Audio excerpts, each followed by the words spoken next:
What's up with it, y'all? Polo Sports Talk and Entertainment here again with another one. Be sure to hit that like button, sub to the channel if you're not a member, and also hit the notification so that you're able to get all of my content as well as all of my videos. I want to give a shout out to S Young and Scrub Zero for talking about the subject right here. And this was a subject that needed to be talked about uh, because I feel like it's really getting out of hand in terms of people putting uh, fouls, intentional fouls and unintentional fouls, and causing injuries in the wrong category. Okay, what's up with it, True Viking Queen? I see you in the building. Now, as you know, Jordan Poole, he is not going to be facing any punishment uh, following Game Three, and this was this was for his quote unquote apparent role that he played in John Moran's injury. I will repeat, apparent, okay, and alleged, because that's what it was. And of course, you know that had took place on just yesterday, okay. And this was according to Anthony Slater. Now, look, he grabbed Moran's knee as he was swiping for the ball and leading to Moran exiting the game with the injury. And they had asked Taylor Jenkins about it, and but he didn't mention.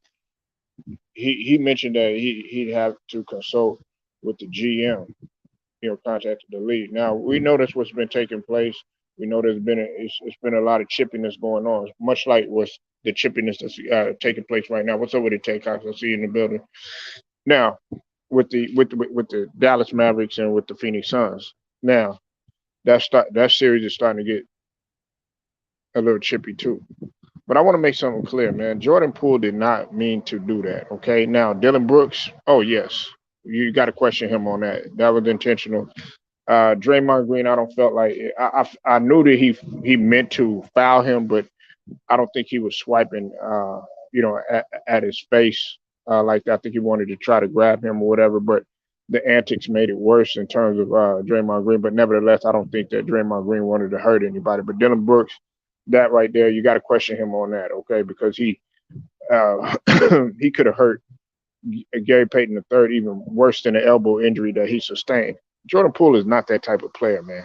Okay, I can't stand that they put these guys in the category that are dirty players and everything like that. If we're talking about guys like the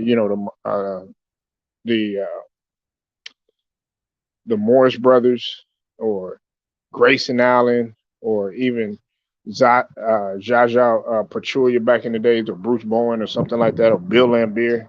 Those are the type of guys that you could put in the category of doing intentional fouls and just doing dirty shit all around. Even Rick Mahorn and stuff like that. You know what I'm saying? But Jordan Poole is not that type of player. Neither. And look, I stand on this. Marcus Smart isn't that type of player. Now, some people might disagree with me on Marcus Smart, but listen, you got guys out there that that are going to do stuff intentionally to get a player hurt. What Dylan Brooks did, man, that is very dangerous. It could have been worse than the elbow. Could have ended the guy's career. Okay. So when people sit up here and they say, oh yeah, well, he did this on purpose and all this other stuff, and taking to Twitter and social media, blasting him and all that other stuff, man, come on, man. Come on, man. Man, when you hear the guy talk, man, there's no ill will or anything like that. Now, Dylan Bush could get up there and try to act and it's okay and stuff like that. Come on, man.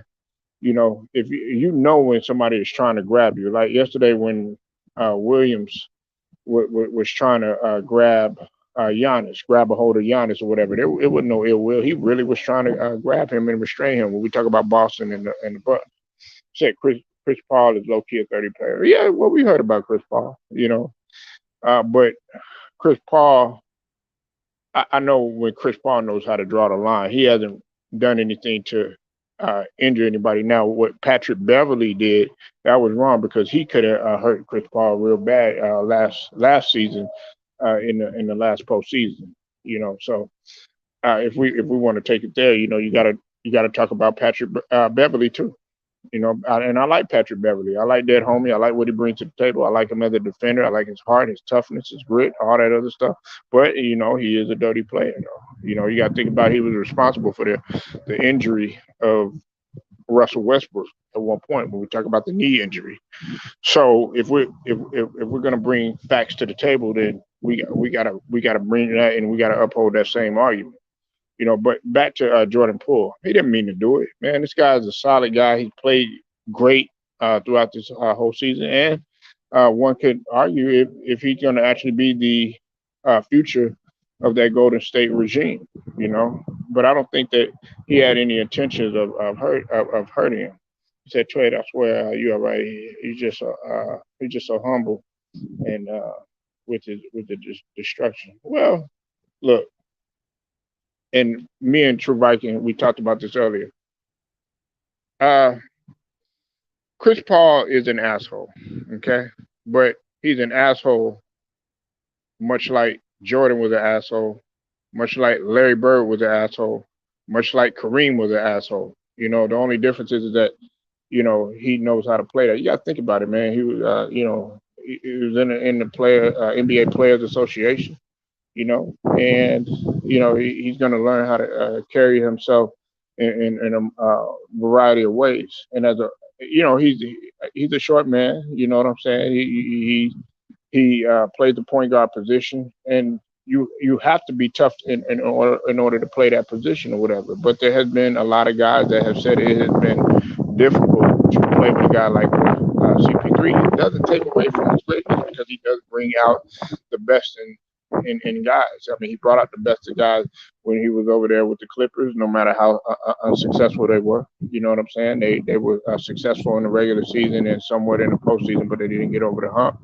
And then on top of that, man, he was successful somewhat in Houston, but unfortunately, they didn't get over the hump because of injuries and failing to, capitalize in the end. And then on top of that, when he went to OKC, he was able to inspire those young boys, and still be able to take a team that was once, they were at the bottom of the barrel or whatever, and go ahead and somewhat turn around by making it to the postseason or whatever. And then now you see what's going on with Phoenix. He's been able to inspire all these group of guys right here and pull something out of their chest that hasn't been pulled before.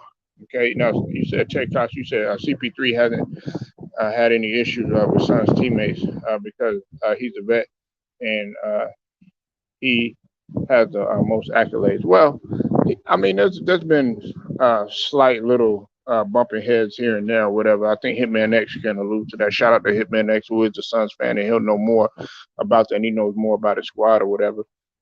But I mean, you're gonna have some friction there. I think him and Aiden. At times they went at it with each other, but look, it's not the type of tumultuous relationship in terms of them um, damaging their success. You know what I'm saying? So we gotta look at it like that. But listen, confrontation is good. It's a matter of ironing that out and having some common ground. Like for instance, we were all online chopping it up earlier. True Viking stands on what she said earlier about Giannis knocking over people like bowling balls and stuff like that. I disagree with her, but guess what? We came to a common ground to agree that hey, she said that Boston still has to play better. So it's situation, and I know that's not like a team dynamic or anything like that. But what I'm saying is you're going to have disagreements within the team. Some of the most successful teams they have fights in the locker room. Okay, let's just put that out there. I mean, fist fights, physicality, everything. So but back to Jordan Poole, man. I'm not trying to get off the rails there. Jordan Poole, man, is a humble guy or whatever. Now that's not to say that I'm with him 24 hours a day, 7 days a week, 365 or anything, but he doesn't give off that type of perception. I've known him. I've seen him to, be on the court, and if he does foul somebody, extend his hand and everything, and that's all you really have to do, man. And look, I play the ball, I play ball, and it's not like when you foul somebody, you can't sit there and try to grab them and ask them simply, "Are you okay?" Okay, Draymond, for all the hell that they gave him, guess what he did yesterday? He prevented one of the players from going into the crowd and everything, and actually falling over the cameraman or something. I forget who it was or whatever, And there have been times when these guys have had reputations or something, like a Marcus Smart, they'll sit there and they'll ask that player, "Are you okay?" or something. Even Jay Crowder, who's been known as a dirty player or whatnot. Now, I haven't seen Jay Crowder do anything to where he possibly was about to get anybody injured, but you know, he has that reputation. But Jordan Poole did not mean to do that. I stand on that. Okay. So all these people that are sitting up here saying that Jordan Poole did that on purpose, you capping. Okay. And it's not the truth. We got to stop putting this perception on these players to say, "Oh yeah, he's a dirty player. He did that on purpose and did that on purpose," stuff like that. Look, he didn't mean to do that. Okay, and that messes up a player's reputation. Okay, so y'all let me know what you think. That was just my take. Leave your comments, like the video, share, subscribe, hit the notification so that you're notified. Polo Sports Talking Entertainment, man. I'll get at you later.